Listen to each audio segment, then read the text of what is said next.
Hello viewers, আজ আমি class 9-এর ভৌতবিজ্ঞানে তোমাদের পরমাণু যে গঠন চ্যাপ্টারটি আছে সেখান থেকে ইম্পর্টেন্ট সাজেশন প্রশ্নগুলো বলে দেবো। এই অধ্যায় থেকে যে সমস্ত প্রশ্নগুলো আমি বলবো সেগুলো ভালো করে করবে, পরীক্ষায় দেখবে এর মধ্যেই কমন পাবে। তো আর দেরি না করে চলো শুরু করছি আজকের প্রশ্ন।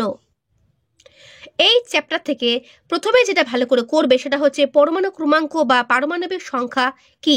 দেখো উত্তর পাশে দেওয়া রয়েছে, কোনো মৌলের পরমাণু নিউক্লিয়াসে অবস্থিত প্রোটন সংখ্যাই হলো ওই মৌলের পরমাণু ক্রমাঙ্ক বা পারমাণবিক সংখ্যা। ঠিক আছে, আমি কিন্তু তোমাদের পুরো আনসারটা দেখিয়ে দিচ্ছি, তোমরা কিন্তু ভিডিওটাকে স্কিপ করবে না, তাহলে কিন্তু পুরো আনসার দেখতে পাবে না। ঠিক আছে, কারণ বইটা অনেকটা পুরো দেখানো সম্ভব হচ্ছে না ক্যামেরার সামনে, যতটা পারছি আমি দেখিয়ে দিচ্ছি। ওকে, তারপর দেখো রয়েছে ভর সংখ্যা কি, এটা ভালো করে করবে।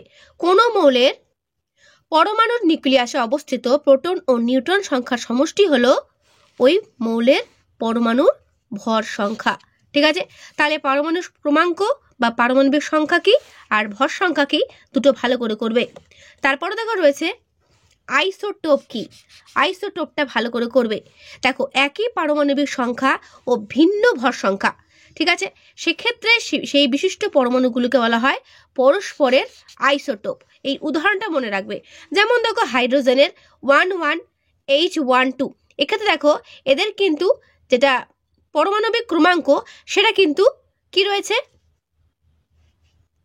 1, অর্থাৎ নিচে যেটা কি তাকে বলা হয় পরমাণু ক্রমাঙ্ক, নিচেরটাকে বলা হয় পরমাণু ক্রমাঙ্ক বা পারমাণবিক সংখ্যা, আর ওপরটাকে বলা হয় ভর সংখ্যা। ঠিক আছে, আর ভর সংখ্যা কি, যার মধ্যে প্রোটন ও নিউট্রন দুটোই থাকবে সমষ্টি হিসাবে, অর্থাৎ যোগ করা থাকবে। তো দেখো যদি নিচেরটা সমান হয় সেক্ষেত্রে সেগুলো হচ্ছে পরস্পরের আইসোটোপ। বোঝা গেল? তারপরে দেখো রয়েছে আইসোবার কি, এগুলো ভালো করে করবে। আইসোটোপ, আইসোবার, আইসোটোন, তিনটেই তোমাদের কিন্তু ভালো করে পড়তে হবে, পরীক্ষা কিন্তু এগুলো দেয়। বিভিন্ন মৌলে যেসব পরমাণুর ভর সংখ্যা সমান, এক্ষেত্রে উল্টোটা, আইসোটোপের উল্টো হচ্ছে আইসোবার কি না, পরমাণুর ভর সংখ্যা সমান থাকবে কিন্তু পারমাণবিক যেটা নিচেরটা যেটা ছিল আইসোটোপের ক্ষেত্রে সেটা আলাদা থাকবে, সেক্ষেত্রে তাকে কি বলবো, তাকে বলবো আইসোবার। ঠিক আছে, কিন্তু পারমাণবিক ভর সংখ্যা আলাদা থাকার জন্য বলা হয় আইসোবার, পারমাণবিক সংখ্যা। ওকে, যেমন দেখো C14 6 N14 7, এক্ষেত্রে ওপরে যেটা ভর সংখ্যা সেটা সমান এবং পারমাণবিক ক্রমাঙ্ক কিন্তু আলাদা, তো এরা হচ্ছে পরস্পরের আইসোবার। এরপর দেখো রয়েছে আইসোটোন, যেসব পরমাণুর নিউট্রন সংখ্যা একই কিন্তু পারমাণবিক সংখ্যা বিভিন্ন তাদের বলা হয় আইসোটোন। এদের নিউট্রন সংখ্যাটা এক কিন্তু পারমাণবিক সংখ্যাটা আলাদা, অর্থাৎ নিচে যেটা রয়েছে সেটা কিন্তু আলাদা থাকবে। নিউট্রনটা কি, নিউট্রন আর প্রোটন মিলিত অবস্থাকে কিন্তু ভর সংখ্যার মধ্যে, সেক্ষেত্রে তোমাদের নিউট্রনটা কিন্তু বের করে নিতে হবে। ঠিক আছে, এরপর দেখো রয়েছে নিউক্লিয় বল কি, বলছে পরমাণু নিউক্লিয়াসে প্রোটন ও নিউট্রনের মধ্যে অবস্থিত অতি দ্রুত পারস্পরিক রূপান্তরের জন্য নিউক্লিয়াসের গঠন স্থায়ী হয় এবং প্রোটনগুলো বিকশিত না হয়ে একসঙ্গে থাকে, এই আকর্ষণ বলকে বলা হয় নিউক্লিয় বল। ঠিক আছে, ভালো করে করবে। তাহলে এখান থেকে তোমাদের আমি কি কি প্রথমে থেকে দিলাম একবার দেখিয়ে দিচ্ছি। প্রথমে দিলাম পরমাণু ক্রমাঙ্ক বা পারমাণবিক সংখ্যা কি, ভর সংখ্যা কি, আইসোটোপ, আইসোবার, আইসোটোন, নিউক্লিয় বল। তোমাদের যদি টেক্সট বই থাকে টেক্সট বইয়ের মধ্যেও কিন্তু এইগুলো পেয়ে যাবে, সেখান থেকেও কিন্তু এর উত্তরটা করে নিতে পারো। তোমাদের কি দেখতে হবে যে আমি কি কি প্রশ্ন দিচ্ছি, সেটা তোমরা যে কোনো বই থেকে করতে পারো, প্রশ্ন তো একই, তাই যেখান থেকে করো না কেন ভালো করে করবে। এরপরে প্রশ্ন, আলফা, বিটা ও গামা রশ্মির মধ্যে পার্থক্য, পিপল স্টার, এই পার্থক্য তোমাদেরকে আমি দেখিয়ে দিচ্ছি, তোমরা কিন্তু ভালো করে করে নেবে। তো দেখো আমি বইটা আস্তে আস্তে সরাচ্ছি, তোমরা কিন্তু আলফা, বিটা ও গামা রশ্মির পার্থক্যটা স্ক্রিনশট করে নিতে পারো অথবা খাতায় নোট করে রাখতে পারো। ঠিক আছে, এরপরে প্রশ্ন, রাদারফোর্ডের পরমাণু মডেলের সংক্ষিপ্ত পরিচয় দাও। ভেরি ভেরি ইম্পর্টেন্ট, তোমাদের কিন্তু ফার্স্ট ইউনিট টেস্ট পরীক্ষাটা 40-এর মধ্যে হবে, সুতরাং সেখানে শর্ট প্রশ্নের পাশাপাশি বড় প্রশ্নও থাকবে, তাই আমি যে সমস্ত প্রশ্নগুলো বলবো এগুলো ভালো করে করবে। এর বাকি উত্তরটা দেখে নাও, এর বাকি উত্তর কিন্তু চলছে। ঠিক আছে, আমি বইটা আস্তে আস্তে সরাচ্ছি, তোমরা কিন্তু উত্তরটা এখান থেকে নিয়ে নিও। উত্তরটা কিন্তু এই পর্যন্ত শেষ হলো, আমি আর পড়ে শোনালাম না, তোমরা কিন্তু অবশ্যই কিন্তু উত্তরটা এখান থেকে নিয়ে নেবে, অথবা তোমাদের যদি কোনো হেল্পার বই থাকে সেখান থেকেও প্রশ্নটা উত্তর করে নিতে পারো। এরপরে প্রশ্ন, রাদারফোর্ডের পরমাণু মডেলের গুণাবলী লেখো। ভেরি ভেরি ইম্পর্টেন্ট, এটা উত্তরটা দেখে নাও। অনেকেই উত্তরটা আমাকে প্রশ্ন জিজ্ঞেস করো যে ম্যাম উত্তরটা দিতেন, কিন্তু আমি কিন্তু পুরো উত্তর দেখিয়ে দিই তোমাদের, তোমরা প্লিজ কেউ ভিডিওটা স্কিপ করবে না, তাহলে পুরো উত্তর দেখতে পাবে। ঠিক আছে, এরপরে প্রশ্ন, ইলেকট্রন ও প্রোটনের মধ্যে বৈসাদৃশ্য অর্থাৎ পার্থক্য, ইলেকট্রনের সঙ্গে প্রোটন কণার যে পার্থক্যটা সেটা ভালো করে করবে। ঠিক আছে, দেখে নাও বাকি পয়েন্টগুলো, আমি বইটা আস্তে আস্তে সরাচ্ছি, তোমরা কিন্তু উত্তরটা এখান থেকে নিয়ে নেবে।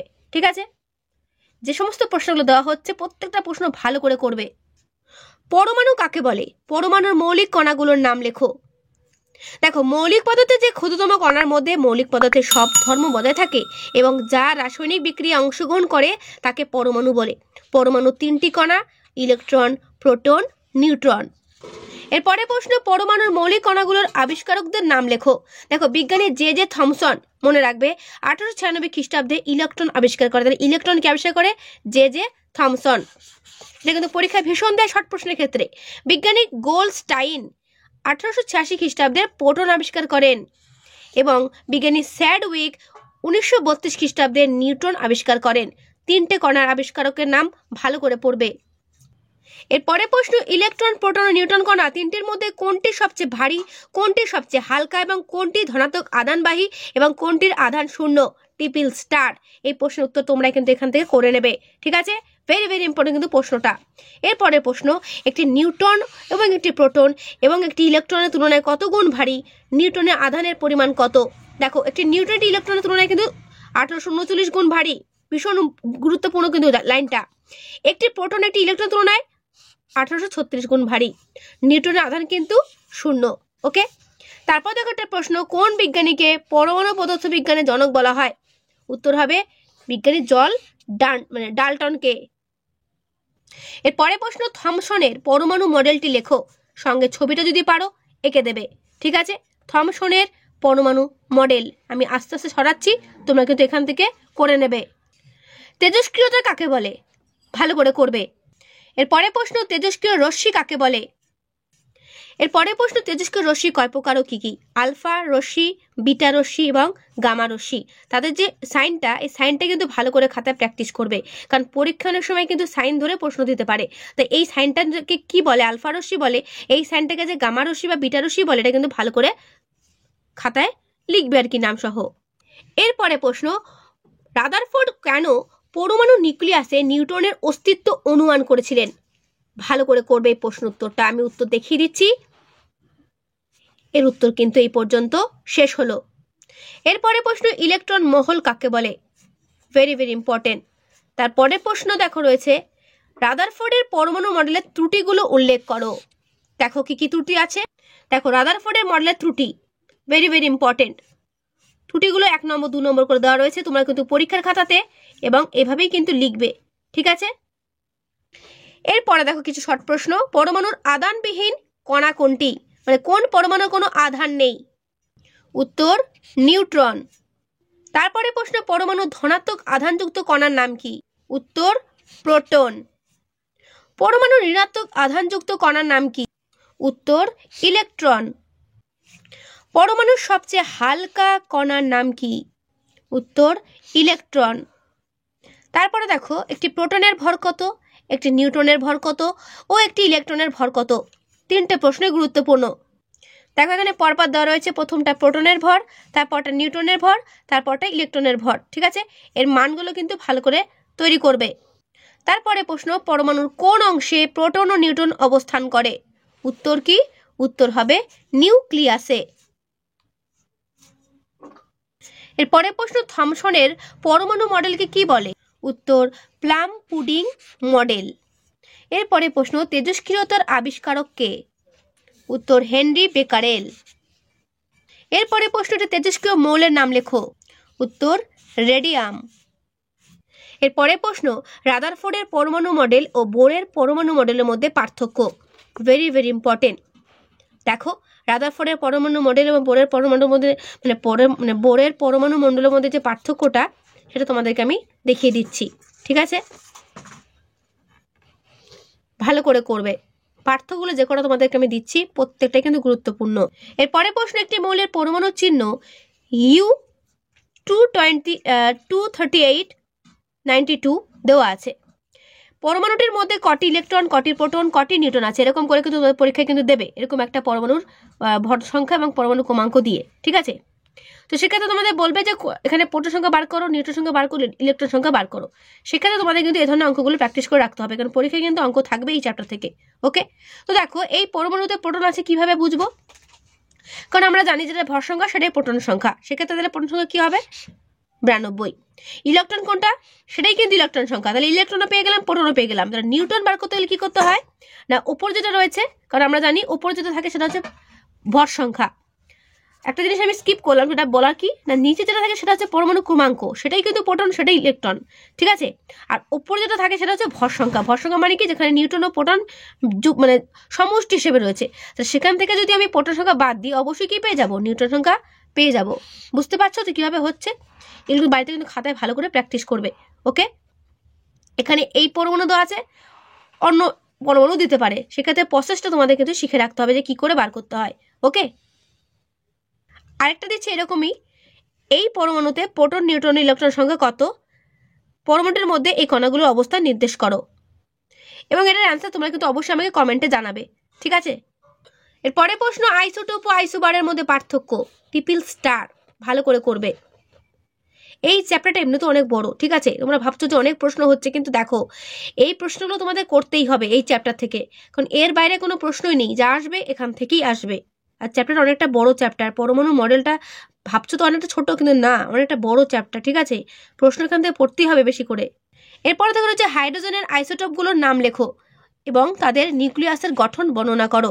দেখো উত্তরটা দেখিয়ে দিচ্ছি, যেভাবে দেওয়া আছে সেভাবে খাতায় তোমরা নোট করবে ছবি সহ, ঠিক আছে, তাহলে ভালো বুঝতে পারবে।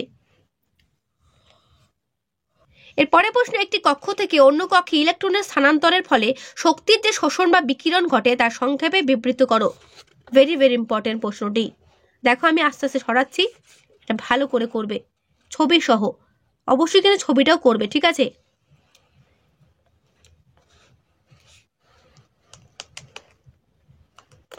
এর উত্তর কিন্তু এই পর্যন্ত শেষ হলো।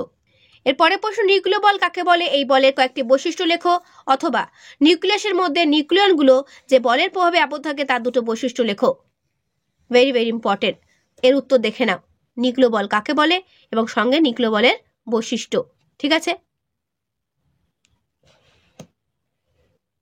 এর উত্তর কিন্তু এই পর্যন্তই শেষ হলো। এরপরে প্রশ্ন, ভর সংখ্যা ও পারমাণবিক সংখ্যার মধ্যে পার্থক্য। ভেরি ভেরি ইম্পর্টেন্ট, ভর সংখ্যা, পারমাণবিক সংখ্যা, আইসোটোপ, আইসোবার, এগুলো কিন্তু করতেই হবে তোমাদের। এরপরে প্রশ্ন, আয়নীভবন কাকে বলে। তারপরে প্রশ্ন, ক্যাটায়ন ও অ্যানায়ন কাকে বলে। পরমাণু ও আয়নের মধ্যে পার্থক্য। এরপরে প্রশ্ন, যোজ্যত ইলেকট্রন কাকে বলে, উদাহরণ দাও। তারপরে দেখো রয়েছে H+ ও H- আয়নোদয়ের ইলেকট্রন সংখ্যা ও প্রোটন সংখ্যা কত, ঠিক আছে, এটা কিন্তু ভালো করে করবে। এরপরে প্রশ্ন, নিষ্ক্রিয় মৌলগুলোর শেষ কক্ষপথে কতগুলো ইলেকট্রন থাকে, উত্তর 8টি। তারপর ভর সংখ্যা ও পারমাণবিক সংখ্যার সম্পর্ক কি, এটা তোমরা অনেকেই জানো, ভর সংখ্যা সমান পারমাণবিক সংখ্যা যুক্ত নিউটন সংখ্যা। তারপরে প্রশ্ন, অক্সিজেনের আইসোটোপগুলো কি কি, দেখো O16-8, O17-8, O18-8, ঠিক আছে। তার আগে একটা প্রশ্ন স্কিপ করলাম, হাইড্রোজেনের আইসোটোপগুলো কি কি, উত্তর কি হবে H21, H31, H21 কে বলে ডয়টেরিয়াম, H31 কে বলে ট্রিটিয়াম। ওকে, তারপরে প্রশ্ন, নিউক্লিয় বল কাকে বলে, উত্তরটা দেখে নাও। নিউক্লিয়াসের প্রোটন ও নিউট্রনের মধ্যে ক্রিয়াশীল যে আকর্ষণীয় বল নিউক্লিয়াসকে স্থায়িত্ব প্রদান করে তাকেই বলা হয় নিউক্লিয় বল। তারপরে প্রশ্ন, একটি পরমাণুর ইলেকট্রন গ্রহণ করলে তা কিসে পরিণত হয়, ইলেকট্রন গ্রহণ করলে সেটা কিসের মধ্যে হয়, উত্তর হবে অ্যানায়ন। এরপরে প্রশ্ন, এমন একটি পরমাণুর উদাহরণ দাও যার ভর সংখ্যা ও পারমাণবিক সংখ্যা সমান, উত্তর কি বলতো, উত্তর হবে হাইড্রোজেন। এই হাইড্রোজেন বা পোট্রিয়াম, যার কি ভর সংখ্যা ও পারমাণবিক সংখ্যা কি থাকে, সমান থাকে, ঠিক আছে। এরপরে প্রশ্ন, নিউক্লিয়ন কি অথবা নিউক্লিয়ন কাকে বলে। দেখো, কোনো মৌলের পরমাণু নিউক্লিয়াস উপস্থিত প্রোটন ও নিউট্রনগুলিকে একত্রে বলা হয় নিউক্লিয়ন বা কেন্দ্রীয় কণা। কার্বনের কোন আইসোটোপ জীবাশ্মের বয়স নির্ণয় করতে ব্যবহৃত হয়, কার্বনের C14-6 যেটা রয়েছে, এই আইসোটোপটা কিন্তু জীবাশ্মের বয়স নির্ণয় করতে ব্যবহৃত হয়। এরপরে প্রশ্ন, হাইড্রোজেনের তেজস্ক্রিয় আইসোটোপের নাম কি, উত্তর কি হবে, উত্তর হবে ট্রিটিয়াম, H31 যেটা সেটা, ঠিক আছে। তারপর হচ্ছে এটা কি ইউ মানে হচ্ছে ইউরেনিয়াম, ওকে। তো এই আয়নে নিউট্রন ইলেকট্রন সংখ্যা কত? দেখো উত্তর এখানে দেওয়াই রয়েছে। এই নিউট্রন সংখ্যাটা কিভাবে বার করেছে এবং ইলেকট্রন সংখ্যাটা কিভাবে বার করেছে দেখতেই পাচ্ছ। এভাবে কিন্তু তোমরা অঙ্কটা করবে, ঠিক আছে। ইলেকট্রন সংখ্যা বার করার জন্য এখানে 3 মাইনাস করলো, কারণ এখানে 3 প্লাস ডান দিকে দেওয়া ছিল বলে। এটা না থাকলে 92টাই কিন্তু ইলেকট্রন সংখ্যা হতো, মাথায় রাখবে। তারপর একটি আইসোটোপ বিহীন পরমাণুর নাম কি? ভেরি ভেরি ইম্পর্টেন্ট প্রশ্নটি। উত্তর হচ্ছে ফ্লুরিন। ফ্লুরিন কিন্তু আইসোটোপ বিহীন। এর পরের প্রশ্ন, আইসোবার ও আইসোটোনের একটি সাদৃশ্য লেখো। উত্তর কি বলতো? সাদৃশ্য বলতে কি মিল আছে, বলছে আইসোবার ও আইসোটোনগুলি উভয়ই বিভিন্ন মৌলের পরমাণু হয়।